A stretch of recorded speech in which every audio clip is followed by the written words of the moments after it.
Mr. President, it's getting towards the end of the week here. We still got a lot of work to do in the United States Senate, particularly on a relief package, end of the year appropriations.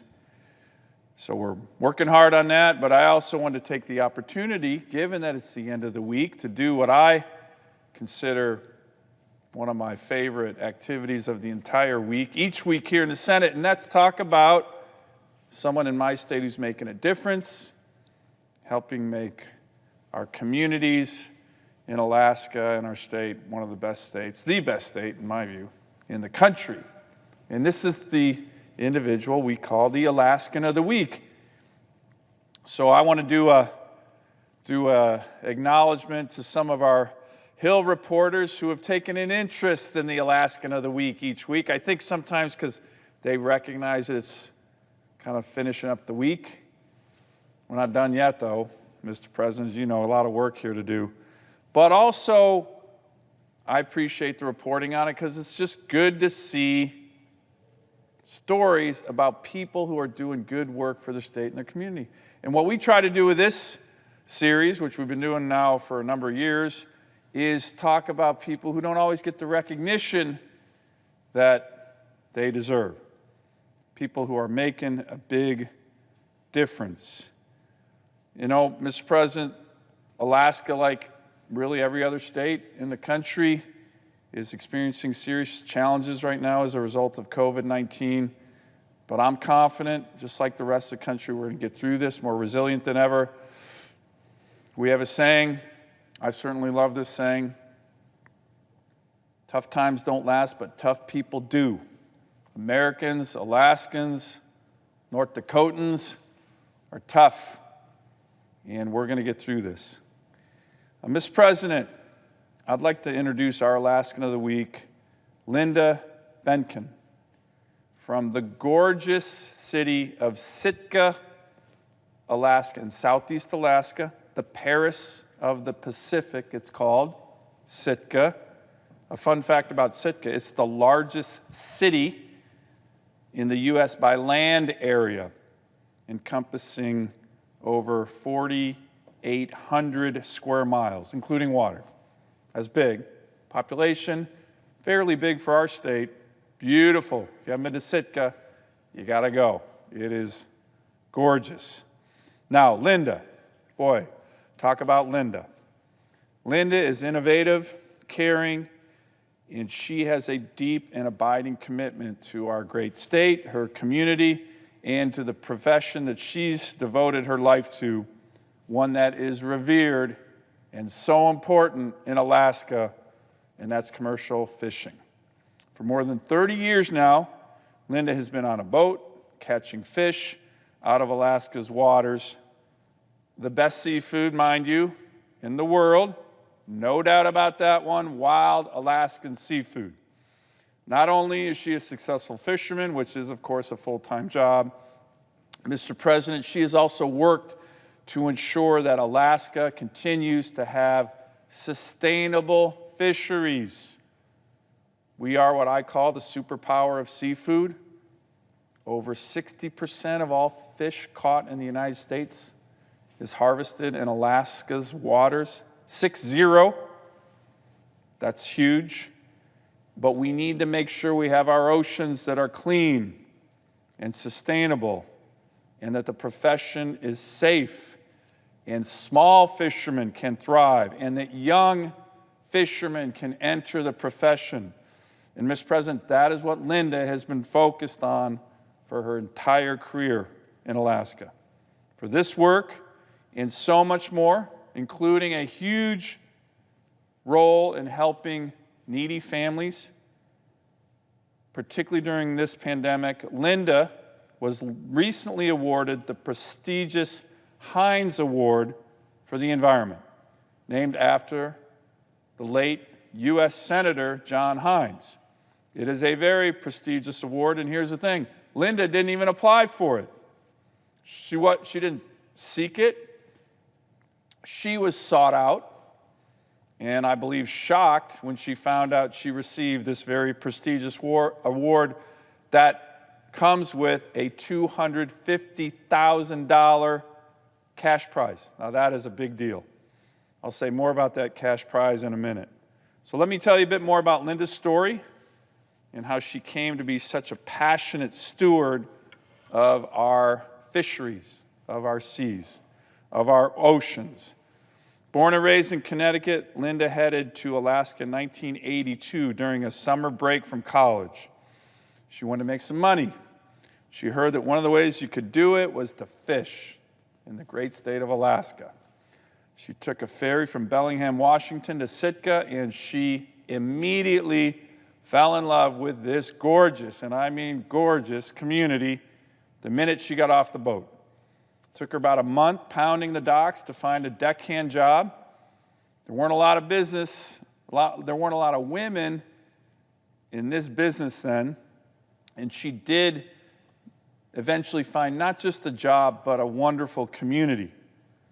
The fishing community, she said, is full of independent and resourceful people who are really there for each other in their times of need. She also described how when the fishing was done or when it was bad weather, people would gather around the docks. Some would light up a grill.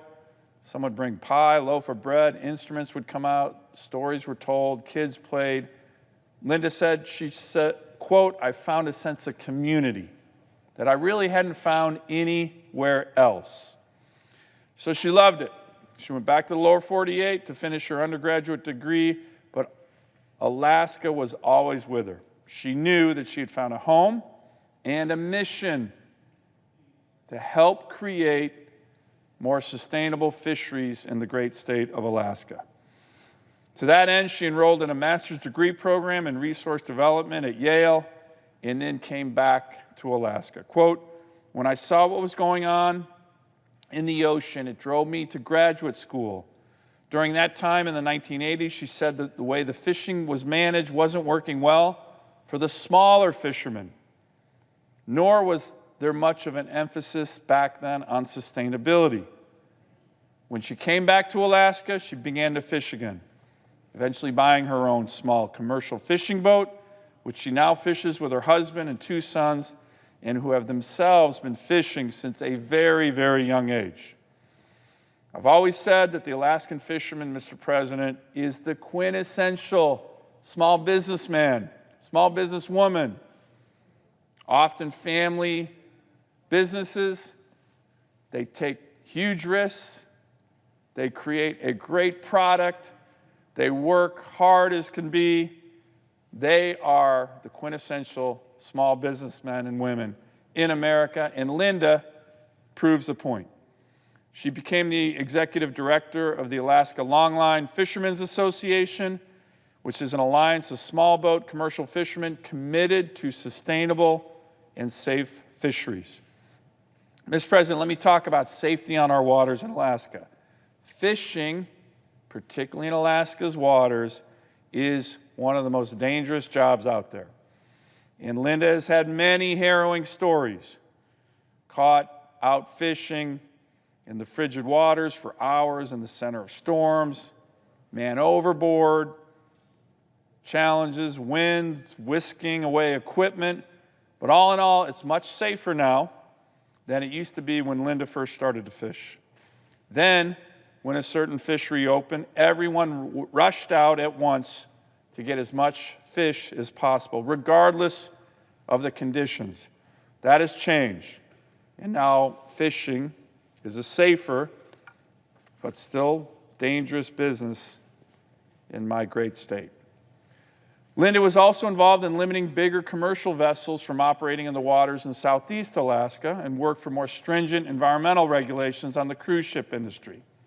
Among other things related to fisheries, she served 9 years on the North Pacific Fisheries Management Council and is a founding member of the Alaska Sustainable Fisheries Trust, which promotes Alaska seafood, helps younger men and women enter the field, and helps feed the hungry from the bounty of the seas, all of which contributed to her winning the Heinz Award. Mr. President, this pandemic that we're experiencing has negatively impacted so many lives, but has also brought out some of the best in us.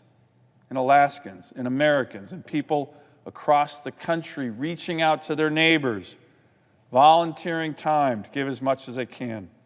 And this includes Linda. When she read early on in the pandemic that a grocery store in her area stopped accepting checks, she got to work. Working with her groups, the Alaska Sustainable Fisheries Trust and the Alaska Longline Fishermen's Association, they began delivering food, fish, to people's doors, locally caught and processed seafood to those who are needy.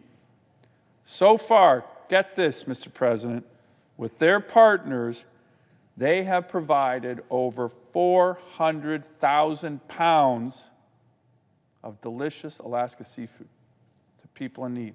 400,000 pounds. Wow. Children's programs, food pantries, women's shelters, tribal organizations, military organizations. You get the picture. She's working hard. They've done amazing work, and I want to thank her and so many who worked with her for this great effort. Something else that Linda did, a decision she made for her community. Earlier, I spoke about that cash prize that came with the Heinz Award, $250,000.